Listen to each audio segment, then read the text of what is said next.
Bonjour et bienvenue, je suis Youm de Troll de Jeu pour une vidéo sur Ixalan. Je suis avec Raphaël. Bonjour Raphaël. Salut Youm. Comment vas-tu? Très bien, et toi? Toujours pareil, tranquille, génial, comme d'hab. Et là on va stacker une vidéo sur les cartes qui ne sont pas d'une couleur à Magic. C'est-à-dire on va avoir les incolores, les artefacts, les multicolores, les terrains, enfin, ce qu'on a tendance à dire autre. La catégorie des divers, où on se retrouve du coup notamment avec les véhicules. Avec les véhicules, avec tout, donc à peu près tous les chefs de clans, des 4 clans de...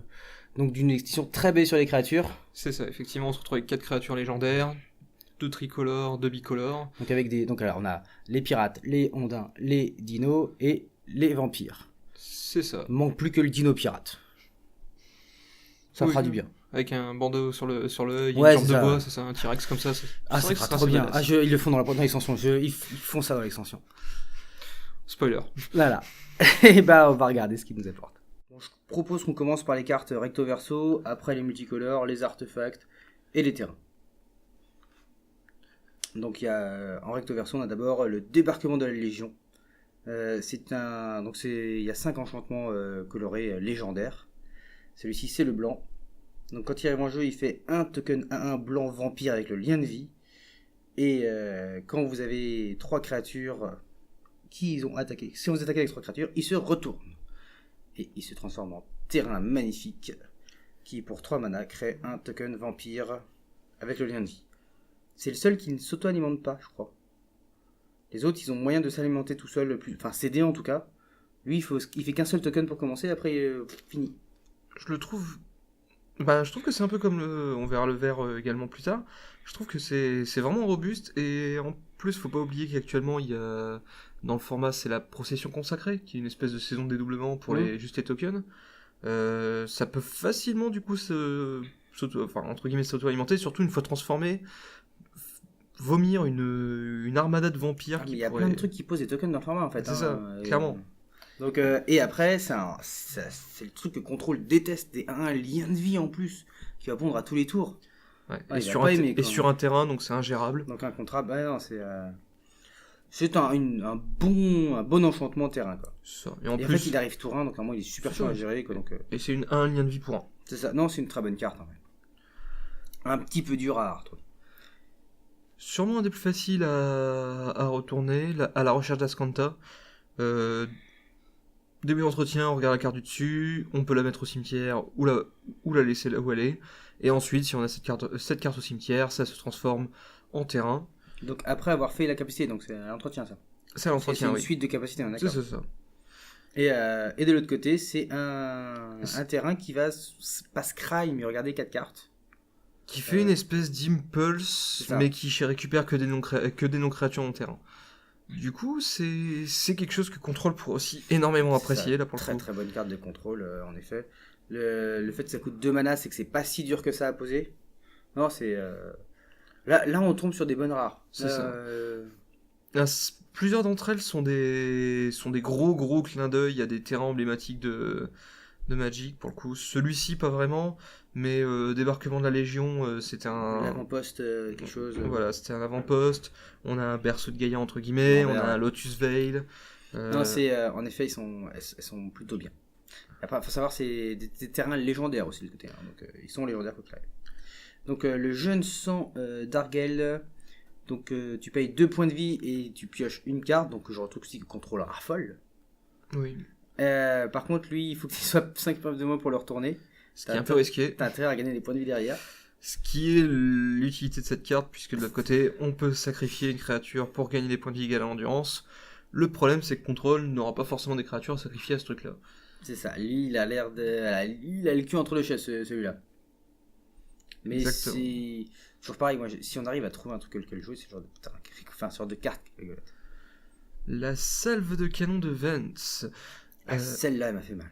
Celle-là est vraiment sympathique. C'est encore c'est un effet qu'on a l'habitude de voir maintenant assez fréquemment en rouge. Elle est vraiment très forte en plus, parce que le fait d'exiler une carte à chaque tour, c'est équivaut à piocher une deuxième carte. Sauf si c'est un terrain, mais oui. Sauf si c'est un terrain, mais c'est équivaut à piocher une deuxième carte. Et il peut se transformer sur un accident. C'est assez compliqué quand même à transformer, je trouve, en limité. En construit, je pense que par contre, il peut se transformer assez facilement. Ouais, et de l'autre côté, c'est une foudre, bon, pour 3 mana. C'est ça, le bastion crache-feu. Foudre. Pour 4 mana, pardon, parce qu'il s'engage lui-même. Ça. C'est encore quelque chose que un- Control ne dans- peut dans plus un- gérer. Mais puis même, moi, je jouerais justement dans Bleu Rouge Control pour le coup. Pour Tu vois, finir. avec option, avec le fait de scry au-dessus, de balancer. Enfin, les deux landes que on vient de voir là, enfin, les deux enchantements en land qu'on vient de voir là, je trouve que dans un Bleu Rouge tempo control sont vachement forts, quoi. Et le vert, le rythme de croissance. Dites Limok. Dites Limok, les noms, mais où est-ce qu'ils ont cherché ça? Il faut avoir. Donc, lui qui fait quoi de. Il faut avoir 4 créatures en jeu pour qu'il se transforme, et sinon, quand il arrive en jeu, c'est un peu comme le serment de Nissa, sauf que ça prend qu'une créature. Tu peux pas prendre de terrain ou quoi que ce soit d'autre, mais tu peux prendre une créature parmi les 4 cartes du dessus. Et quand t'as 4 créatures, ils se transforment en berceau de Gaïa pour 3 mana par contre aussi. Non, direct. Non. Un vrai berceau de Gaïa par contre. En mieux même, puisqu'il peut même produire du vert quand tu n'as pas de créature. Oui, par contre, il est un peu plus dur à activer qu'un berceau de Gaïa. Enfin, qu'à voir sur le board qu'un berceau de Gaïa. C'est un peu le problème. Et je crois qu'il se retourne qu'à la fin du tour aussi. C'est ça. Il a beaucoup de défauts qui font que il y en a beaucoup qui sont partis en mode c'est un berceau de Gaïa bis. Le problème c'est que berceau de Gaïa, l'une des grosses forces c'est de pouvoir dire j'ai mon berceau en jeu, je l'engage, je produis une tonne de mana, je pose mon deuxième berceau de Gaïa, je l'engage, je produis une deuxième tonne de mana et là je pars en vrille. Ouais, c'est ça. Alors que là, celui-ci il faut attendre la fin du tour. C'est ça, il n'y aura pas ce côté abusif de dire je vais avoir 2 berceaux de Gaïa dans le même tour, ce qui va me faire un tour vraiment stupide. Ensuite, donc, on a le Galion Conquérant, la 2-10, qui quand elle attaque, c'est à la fin de la phase de combat. À la fin du combat, oui. À la fin du combat, elle se retourne. Donc, elle est pilotage 4, donc elle est déjà pas facile à animer. Elle coûte 4 mana, bon, pour une 2-10, ça n'a pas l'air terrible. Et de l'autre côté, par contre, elle fait un peu tout et n'importe quoi. C'est ça, elle fait du card advantage en tout cas, clairement. Donc c'est un terrain, donc il fait de la mana, incolore, il fait looter, ou juste piocher, ou rigros. C'est... Le défaut, c'est que le retourner, c'est super difficile. C'est perdre vraiment du temps, c'est faire une grosse perte de temps, c'est ne pas attaquer avec une créature qui a 4 de force ou plus, ou ne pas attaquer avec 2 créatures, pour transformer ça. Ensuite, une fois transformé, là aussi, ça peut... C'est dommage parce que c'est clairement le genre de land aussi que Control pourrait aimer et c'est compliqué d'animer un truc pareil avec Control. Non, je crois pas. La dague de radiesthésie. Qu'est-ce qu'ils vont chercher leur nom? Que la dague de radiesthésie arrive sur le champ de bataille, l'adversaire ciblé met 2 jetons 0-2 plantes avec le défenseur. C'est un équipement qui donne plus 2/+1, donc 2 équipés de à poser. Et à chaque fois que la créature équipée inflige des blessures de combat à un joueur, vous pouvez le transformer. Voilà, il y a du texte quand même. Et ça se transforme en Val perdu, qui est l'équivalent de Lotus Veil, Valet de Lotus. 3 mana, quoi. C'est ça. Le défaut de l'équipement est ridicule. Donner 2 pots de fleurs avec défenseur. Oui, mais ça ralentit en fait le fait que tu arrives à le transformer, quoi. Sauf avec capacité d'évasion, genre typiquement. Enfin, menace encore. Ça veut dire que tu mets une créature. Enfin, c'est genre de. Dans quoi tu veux jouer ça, quoi? Dans vert? Parce que tu accélères? C'est une façon d'accélérer? Pour 2 et 2? Ça m'a l'air compliqué, hein. C'est compliqué, mais vraiment pas infaisable, surtout avec le nombre de créatures vol qui a 1 et 2 mana. Tu peux tour 4 te retrouver avec un truc vraiment horrible qui se transforme. Je préfère clairement, par exemple, l'amulette primordiale, tu vois. Et accessoirement, il est pas légendaire. Ni l'amulette primordiale.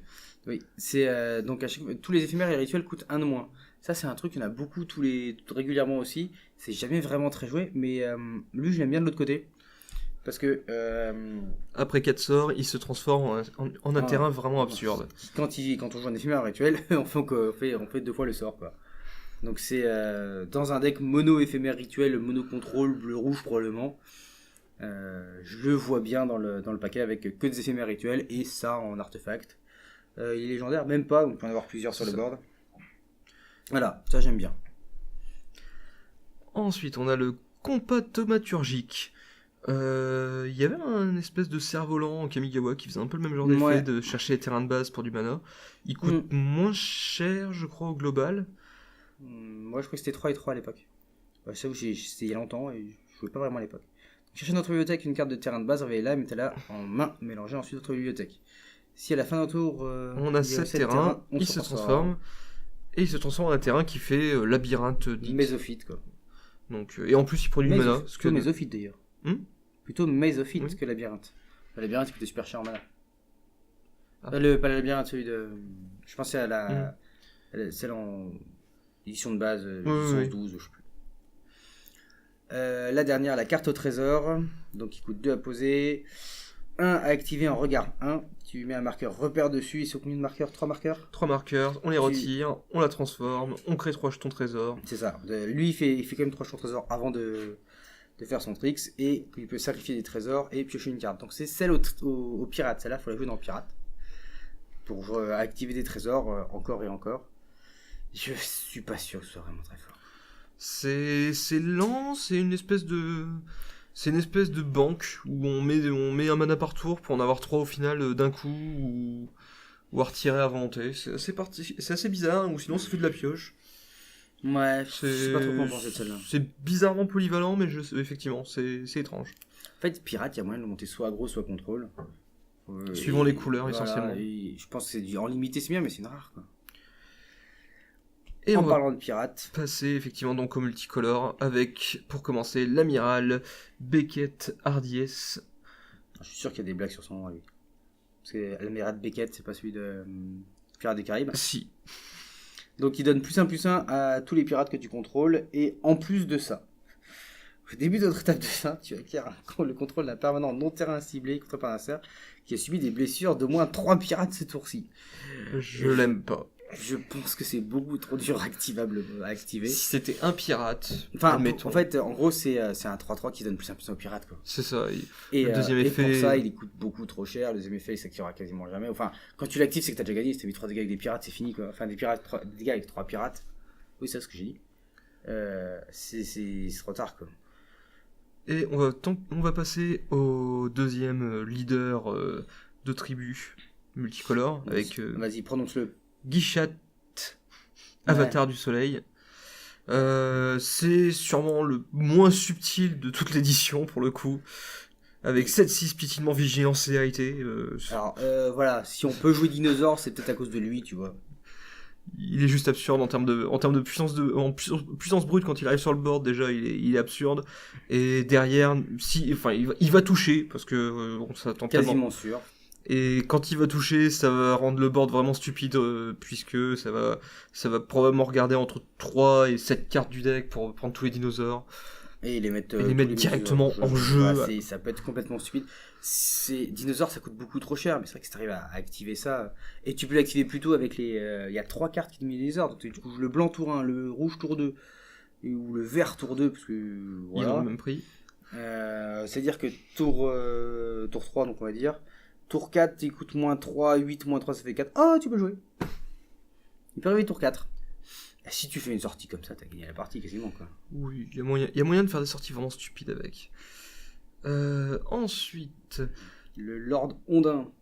Lord Ondin, qui est Tishana, la voix du tonnerre. Ah, pas compris.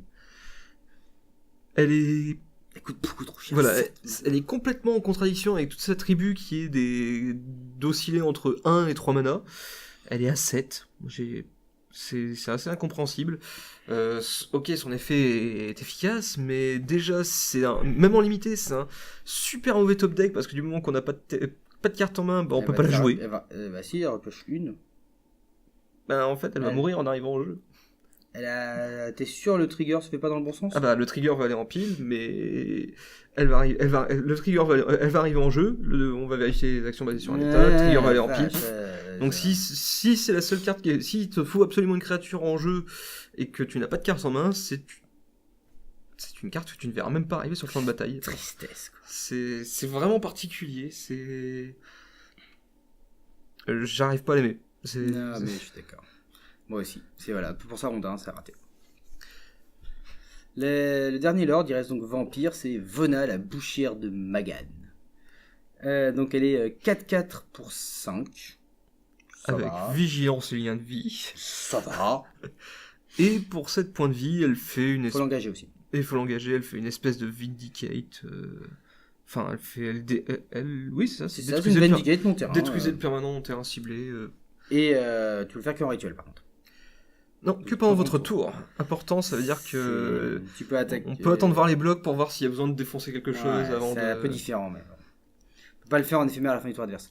Mais en effet, ça fait que tu peux attaquer, bloquer, prendre les dégâts, engager... Non, elle est... Théoriquement, ça coûte que 3 points de vie au final d'activer la capacité du moment qu'elle attaque. Bah tiens, comment il s'appelle cette carte pour un blanc, un noir, un incolore et 3 points de vie Qui vient de sortir du format. Voilà. À la limite, voilà. Ensuite, les arpenteurs. Parce que il y a des arpenteurs. Alors, Uatli, la poétesse guerrière, c'est pas ma préférée. Non, clairement sympa. pas. Pour 5, elle vient avec 3 points de loyauté, donc c'est pas beaucoup. Elle monte par plus 2, donc ça monte assez vite. Je crois que tous les arpenteurs de ce format de cette édition montent par plus 2. Jace par plus 2.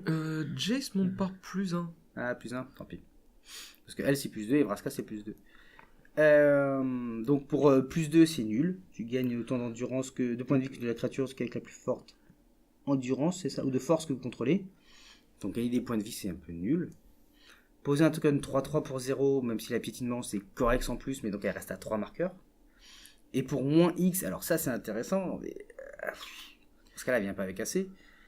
Tu infliges X blessures à des créatures, réparties comme tu veux entre des créatures, et ces créatures ne peuvent pas bloquer. Donc c'est pas un vrai kill parce qu'avec que 3 marqueurs, elle peut pas tuer des grosses créatures.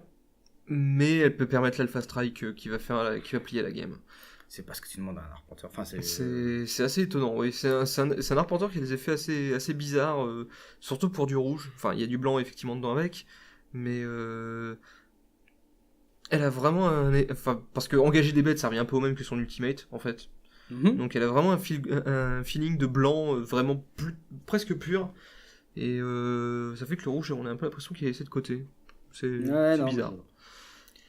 Le dernier arpenteur, c'est Vraska, la chercheuse de reliques. Un peu mieux selon moi déjà. Donc pour 6, ça vient avec 6. C'est une sauvage, oui. Donc ça c'est bien. Elle a un plus 2, donc elle monte à 8. En se protégeant, parce qu'elle a un token de 2 qui va la protéger potentiellement. Donc je trouve que ce qu'on demande souvent à un arpenteur, c'est de protéger, c'est d'accord?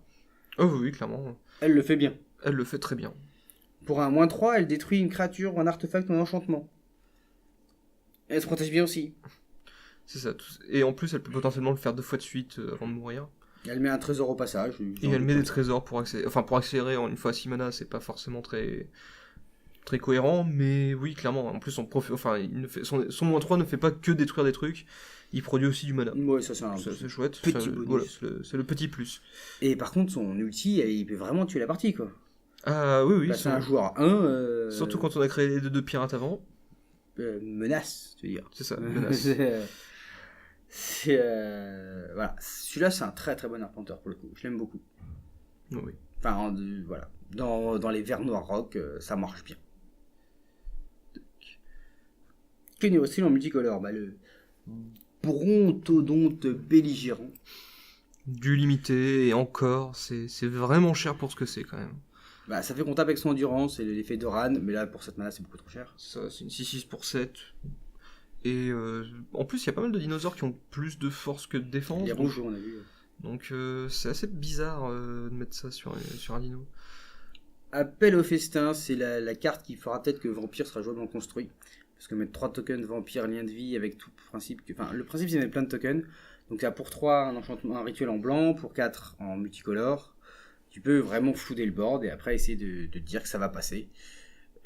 Ça va pas aimer les Vras. C'est ça. Sorin est toujours dans le format? Sorin, non, il va sortir, il était sur Innistrad. Il me semblait. Les saccageurs Morneuil, cette carte est vraiment absurde en limité. Complètement débile. J'ai l'impression que c'est pas jouablement construit. Parce qu'au final, elle est grosse, quoi. Si tu mets des artefacts un peu avant, au moment où tu la poses, c'est pas qu'une 3-3 pour 5, quoi. Ça peut être une grosse bête. Ça peut déjà une 5-5, une 6-6. Et après, elle s'alimente elle-même pour 4 mana, refaire des artefacts, encore et encore. J'étais convaincu qu'elle était rare quand j'ai commencé à l'avoir joué en limité, et non, et Unco, donc... Là, pour le coup, elle aurait pu remettre être rare. Ça aurait fait partie des, entre guillemets, mauvaises rares pour le construit, mais voilà, très bonne pour le limité. Très bonne pour le limité, qui justifie... Mais je sais même pas, pour le construit, moi, Enfin, tu sais, il y a un deck Colosse 11-11... Oui, c'est vrai qu'il y a qui le deck improvisation, plus ou moins. Il va devoir changer parce qu'il a perdu des trucs. Mais quand tu poses ça à côté du Colosse, tu fais tiens, moi j'ai une 11-11, j'en ai une autre. Je sais pas. Capitaine de la flotte implacable, une 2-2 pour 2. Donc déjà, c'est pas si mal. Pour Pirate Aggro. Donc en rouge-noir. Il gagne plus 1 puissance qu'à la fin du tour pour chaque autre pirate attaquant. Donc il peut être assez gros. Et habituellement, Mais- c'est +1 +0 pour ce genre d'effet. Là, c'est +1 +1. Et ça, c'est plutôt cool. Ouais, mais pareil, je suis pas sûr que ce soit très. Ça dépend si les autres pirates qui sont joués dans le deck ont, eux, des capacités d'évasion. Et qu'en en fait, c'est lui qui fait le gros du spectacle au sol pendant ce temps-là. Mais tu vois, je me souviens pas d'avoir vu des bons pirates en rouge. C'était plutôt en bleu noir pour moi. Oui, c'est vrai. Ah bah, notamment la preneuse d'otage. Moi, c'est une carte que. Hey. Ouais, mais alors ça c'est pareil, c'est plus une carte de limité pour moi, un très bon spoiler de limité, mais en construit. Ça vire qu'une créature, hein, c'est ça? Ou un Ah, artefact. ou un artefact. À noter qu'elle a déjà été ratée en plus. Oui, parce qu'il y a eu une erreur sur ça. Ils ont oublié de mettre. Ils ont oublié de mettre une autre créature ciblée parce que sinon ça fait un effet d'arriver en jeu à l'infini. C'est ça, c'est nul. C'est chiant. Ça pouvait combo et c'est pas bien. Donc voilà, pour moi en construit c'est pas assez. Je l'essayerai. Tu essaieras, d'accord. Dans ton deck. Non. Pas là. Tu vas pouvoir rejouer toutes les cartes adverses. La détrousseuse en maraude, une 4-3 pour 4 qui en saccage fait looter. Je pense pas qu'on la verra en construit. Non, c'est du limité. En limité par contre, c'est une vraie carte. Mais après, ouais, si pirate, bleu-rouge, c'est pirate, ça marche. C'est une vraie carte en limité, elle arrange vraiment la pioche. Le croc de sabre enragé. Donc c'est une 5-5 pinon pour 5. Et Qui va enrager tous les dinos en jeu, alliés comme ennemis, Voilà. et tu au passage toutes les petites bêtes. Dans l'archétype dinosaure, c'est vraiment très fort. Je suis pas sûr que ça joue en construit. Après, c'est pas si mal, c'est de bon ratio, 5-5 pinon pour 5. Hein. Ouais, non, c'est des bonnes stats. Si Dino, et puis c'est qui peut coûter moins cher à cause de tous les trucs qui baissent le coût. Si Dino Rage existe, pourquoi pas. C'est ça. Moi, j'aimerais bien que Dino marche, même si j'ai l'impression que c'est trop cher. Naya, ça n'a jamais été vrai. Je sais pas, je me souviens pas d'une époque où Naya a marché en construit. Avec le Toctar laineux et Nocket le sauvage à l'époque Ouais, d'Alara, je mais pense ça- que ça a été son âge d'or, mais... Ouais, mais ça a pas marché en fait en construit. Ils ont vite été calmés par Grixis après la sortie C'est ça. d'Alara Reborn. Régisor Alpha. La 4-4 pour 5 qui met un token 3-3. Donc déjà les ratios sont débiles. C'est ça. Et ça fait 7 de force. Enfin c'est une 7-7 pour 5 mana. Dont Et une il partie donne- qui peut attaquer. Et il donne surtout la célérité à tous les autres dinosaures. Donc tout ce qui arrive après ça va taper. Pareil sur une carte qui peut être très intéressante en construit. Dinosaure. Enfin t'imagines sur... Ah non ça marche pas parce qu'il a déjà fait... J'allais dire là avec le 7-6 mais non il a déjà fait les dégâts donc c'est trop tard. Mais chaque fois que tu poseras des dinosaures ils ont la célérité. Ça va être lassant quoi. Modeleur de la nature. C'est une des très bonnes cartes d'Ondin en limité. Oui en limité. Oui, en limité. Et même en limité, regarde, ces C'est- capas coûtent beaucoup trop cher. C'est très lent. Pour 7 mana, tu pioches une carte. Oui, mais aussi pour 4 manas, tu fausses tous les calculs de combat encore une fois. Enfin, tu peux fausser des calculs de combat, tu peux Oui, mais c'est booster... visible. Là, c'est visible. Oui, c'est visible. Tu peux booster une créature avec une capa d'évasion et grossir ta cloque à chaque tour. Non, c'est une créature qui peut... Après, heureusement qu'il est 3-3 pour toi. Hein. C'est ça, et en plus il a un body qui fait qu'il ne va pas se faire tuer par accident, par n'importe quoi. Faut lui balancer un vrai anti-bet, sinon il continue de Ouais, faire mais grossir tu tout vois, le monde. encore on parle de Mondin en limité, on est triste. Terreur du ciel. Bah, on va pas en parler longtemps. C'est une 2-2 vol menace dinosaure. C'est très correct. Ça fait un peu Pimp My Ride dans le sens... on aime bien les capacités d'évasion, donc on a mis une capacité d'évasion sur une capacité d'évasion. Mais... C'est ça, tu vas avoir du mal à me bloquer. Donc non, c'est une bonne carte de limité. C'est sûr qu'on construit un 2-2 vol menace, c'est pas facile à bloquer. Hein. Ah oui, non, Mais non. j'ai pas l'impression que le blanc-rouge soit vraiment jouable. Mais voilà, une bonne carte quand même. Dans les artefacts, on a El Rafistolet. Bon, ça c'est une carte de limité qui donne le vol. C'est une réédition. On va pas en parler sans s'étendre. C'est sympa en limité. Surtout des dinosaures. C'est ça, c'est un bon équipement limité, surtout dans la mesure où il y a encore une fois le raid. Ça permet de passer une créature n'importe laquelle en capacité d'évasion et ensuite de profiter du raid. Cuirassé de la Légion du Crépuscule. C'est un mauvais véhicule. Donc le retour des véhicules, cette fois, ce sont des bateaux parce que c'est des pirates. C'est ça. Et globalement, je les aime vachement moins que les véhicules volants de... C'est ça. Donc, celui-ci, 4-6 pour 5, vigilance, pilotage 2, non, voilà. Non, même pas même en limité, j'ai pas envie de le jouer. Le pyrocanon élaboré. C'est un peu bizarre comme carte. C'est... 2 blessures à une cible créature au joueur. Pour 6, c'est un choc. D'abord, dans l'avantage, c'est que c'est pour 2, et après, c'est pour 4 à tous les tours. Ça coûte super cher pour faire choc. Mais surtout, il se dégage pas, sauf si tu défausses une carte. Donc je veux dire, c'est pas bien. C'est envisageable dans certains packs limités. Oui, mais donc non, ok. Enfin, t'as Oui. aucune... Enfin, non. Je viens vraiment de beaucoup restreindre. C'est ça, c'est même pas... Non, même dans certains packs limités, des fois c'est des cartes, c'est pas intéressant, c'est chiant. Les terrains, enfin, en late Ouais, game. mais au bout d'un moment, t'es content d'avoir un peu plus de terrain quand même pour Oui. pouvoir jouer... Mais une fois que t'es à 6 ou 7 landes, tes landes se transforment en choc pour 4 mana. Le seul véhicule un peu intéressant, C'est ça. parce que c'est en fait c'est une espèce d'ancienne glorieuse pour les pirates. Les pirates que vous contrôlez ont +1, +0, et à chaque fois que le navire sinistre inflige des blessures de combat à un joueur, ce joueur se défausse d'une carte. Pilotage 3, 3 pour 3, c'est un peu trop cher, mais le +1 à tous les pirates, dans le deck agro-pirate, ça rentre dedans. C'est ça. Accessoirement, je pensais que pilotage 3 c'était beaucoup, mais à partir du moment où on est dans un deck pirate, Et finalement, le pilotage 3 passe. c'est ça, n'importe quel pirate incompétent va pouvoir au final piloter le Mais en même temps, t'as pas navire. vraiment envie de l'animer en fait, tant qu'il y a le moyen qu'il puisse en C'est mourir. ça, c'est ça. Parce qu'à la limite, c'est pas mal si l'adversaire. Enfin, contre contrôle, si c'est mis à full tap, pourquoi pas, mais. Oui, il faut. Mais Faut éviter celui-là, de je l'aime perdre. bien. Clairement. Sentinelle dorée, c'est une 3-3 pour 4 et on va passer à travers. C'est ça. Pas de capacité, rien. Golem, le calice, Ok. pardon, du Hiérophante. Du hiérophante. Ça fait drainer un point de vie quand ça arrive en jeu et ça fait un mana pour 3. On va pas s'éterniser non plus. C'est un caillou pour 3 mana, il y en a plus, ils en font quasiment plus jamais pour 2, sauf le pilier des origines qui est un peu particulier puisque il ne produit du mana que pour un type de créature choisie. Et en plus que pour les sorts de créatures, ils ont bien précisé, histoire d'éviter que le tribal puisse en profiter sur un accident. Mais bon, ça existe plus le tribal. Pour le coup, ça c'est pas jouable en construit. Hein.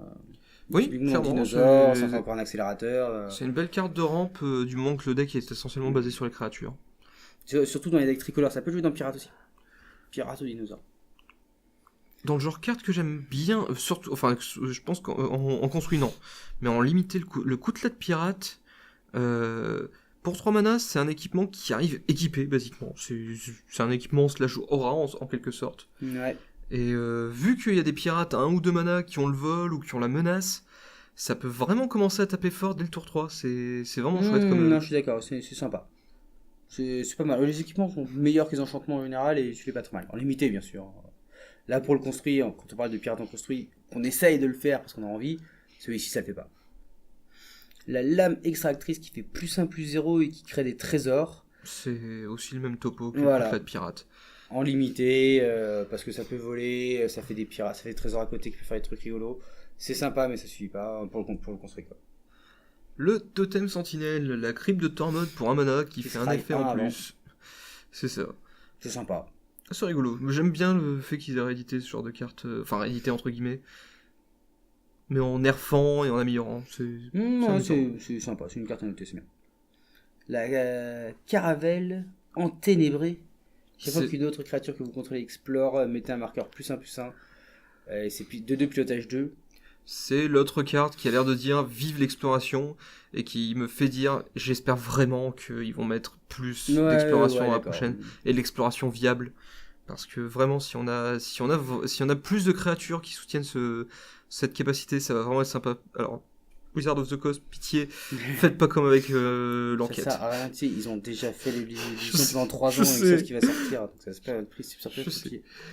La goélette élégante, c'est un véhicule 4-3 pour 3 qui se pilote pour 1. C'est sûrement un des véhicules que j'aime le plus en dehors limité, des... oui, c'est ça. Voilà, c'est ça, pour le limiter encore une fois. C'est, Mais disons quel que soit le véhicule, je trouve qu'il souffre vraiment la comparaison avec ceux de Kaladesh. c'est ça. où C'était c'était un- beaucoup trop fort en même temps. Voilà, c'est ça, ils tâtonnaient encore et du coup ils ont fait le cargo, ils ont fait le train et c'était le genre d'artefact qui était vraiment fort. La longue vue ensorceleuse, c'est la needle où tu sais déjà, l'aiguille à sectionner, où tu sais ce que tu vas nommer parce que tu vois la main de l'adversaire avant. Oui, c'est Très, très bien. C'est très rigolo et je pense clairement, je sais pas si ce sera le cas dans tous les formats, mais je pense qu'il y a vraiment moyen de réfléchir à est-ce que je changerais pas ma needle pour ça en side. Alors normalement, quand tu rentres la needle, tu sais déjà ce que tu vas nommer. Si t'es un bon Oui. joueur, t'as compris, tu sais c'est quoi la menace en face. Et si tu rentres la needle, tu sais pourquoi. Normalement. Mais du coup Mais, ça permet peut-être de la mettre main deck celle-là. Ouais, ça peut être rigolo des fois de temps en temps. La bannière du vainqueur, donc ça coûte 5 mana, ça c'est loin, c'est loin. Tu choisis un type de créature, elles ont toutes +1/+1, Et à chaque fois que tu en joues une, tu pioches une carte. C'est un espèce de blason. Non, Waouh. moins bien. Voilà. Après, ça fait piocher. Mais il y a le côté pioche, il y a le côté je partage pas avec mon adversaire. C'est C'est une ancienne particulier. glorieuse, c'est. C'est ça, Ça coûte 5 mana, c'est beaucoup trop cher pour du construit. Ça peut être joué dans le DH fun, en multi, etc., où ça devient un peu stupide. Mais je vois pas ça jouer ailleurs. On passe aux lands et on va faire 5 d'un coup. Puisque c'est les rééditions des lands de M10, si mémoire est bonne, M10, M11, M12, qui arrivent dégagées si tu contrôles un type de terrain dont ils produisent le mana, et de les couleurs alliées. Donc c'est une bonne réédition, c'est très sympa de les revoir là. C'est cool c'est-à-dire qu'on voit vraiment qu'il faut jouer les couleurs alliées, parce qu'il y a plus de trucs dans les couleurs alliées. Et en plus, ils se sont payés le luxe d'avoir de nouvelles illustrations que je trouve bien plus jolies que les anciennes. Donc je suis assez content de ça aussi. Donc voilà, on va pas s'éterniser dessus, on est content qu'ils soient là. Ils sont là, ils sont cool. Et ils sont synergiques avec les lands Amonkhet qui se recyclent, qui sont recyclables typés, et qui ont le type île, montagne, parelle, plaine, ça. On continue avec le champ de ruines. C'est donc la Westland moins bien. En dessous de Tectonic Age aussi. Oui. Ça fixe aussi un peu, toi-même. Je trouve que en fait, c'est un peu particulier. Je trouve que c'est un peu un Ghost Quarter plus qu'un Tectonic Edge dans le fonctionnement. De dire je pète un land et il va en chercher un pour compensation. Mais la différence, c'est que là, ce coup-ci, je m'en pète un, mais je vais en récupérer un quand même moi aussi. Donc, ça peut te fixer. Voilà, ils arrivent à détaper. Ça peut te fixer, c'est assez particulier, mais à voir. Ils arrivent à détaper, hein. Ils utilisent, hein. Ils arrivent sur le champ de bataille, comme Ghost Quarter. C'est ça, t'as raison. Donc oui, pas mal. On a une réédition encore renommée, je crois, de Rivage Inconnu. Je sais pas si ça s'appelait déjà Rivage Inconnu. Ils l'avaient imprimé sous ce nom-là déjà dans une autre édition. Grotte chatoyante. Voilà, donc c'est une carte, c'est un bon terrain limité pour fixer en EDH si vous voulez, mais en construit ça ne sert à rien. Et Terra Nullus, qui par contre celle-là est très intéressante, je trouve. C'est ça, ça fait la mana. Tu choisis un type de créature que tu arrives en jeu. Et c'est un perfect land pour ce type de créature. C'est ça. Caverne des âmes en moins parfait. C'est ça. À 2 niveaux de rareté en dessous maintenant, donc ça se comprend. C'est ça, ça ne rend pas incontrable. Très bon terrain. Dès que tu joues tribal. Qui va supporter le tribal, voilà. C'est ça. Donc peu importe. Surtout au privé dans ce format pour pirates et dinosaures qui sont tricolores. Donc celui-là, s'il y a des tribaux sont joués en construit, il sera joué dedans. C'est ça. Faudra vérifier aussi les types de créatures, genre guerriers et compagnie, typiquement pour des decks plus agressifs. Il y a des types qui sont un peu qui voyagent à travers les races. Donc, il y a pas mal d'humains. Voilà, il y a pas mal d'humains. C'est plus des types de créatures, c'est plutôt des classes. Voilà, soit au niveau des classes ou des races. Je pense ça va être joué dans Sorcier, dans EDH. Ça peut être joué dans pas mal de DH. Ouais, je sais. Avec les DH tribaux qui sont sortis. Donc c'est vraiment une addition cool pour le DH, pour tous les formats en fait.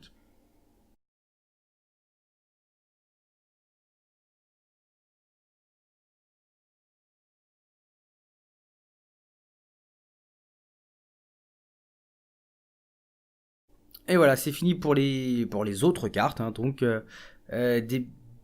beaucoup de cartes. C'est dur de...